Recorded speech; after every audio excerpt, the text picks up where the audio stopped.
Guys, welcome to my another blog. আমি Cynthia এসে গেছি আপনাদের সামনে নতুন আরেকটি ব্লগ নিয়ে। তো এই ব্লগে আমি দেখাবো হলো আমার মিনি হাউস। আমি কার্ডবোর্ড দিয়ে আমার একটা মিনি হাউস বানিয়েছি, সেটা তোমাদের সঙ্গে শেয়ার করবো। তো চলো।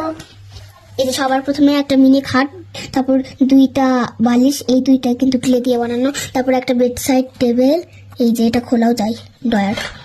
তারপরে এই পাশে আছি কিচেনে, এই যে এখানে আছে রান্নাঘর, এই যে এখানে একটা গ্যাস চুলা, তারপরে নিচে দেখা, এই যে নিচে একটা সিলিন্ডার আর তার আছে ওখানে। তারপরে ফ্রিজের কাছে যাই, এই তো ফ্রিজটা খুললেই সবার প্রথমে দেখতে পাবে একটা বড় বাটি আইসক্রিম আর দুইটা কোন আইসক্রিম। তারপরে নিচের থাকে যাই, চলো।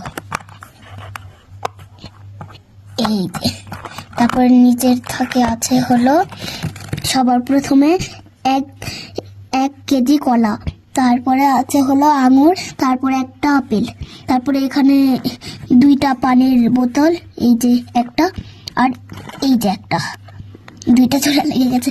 এগুলো সব খাবারই কিন্তু ক্লে দিয়ে বানানো। তারপর আর কিছু থাকলো না।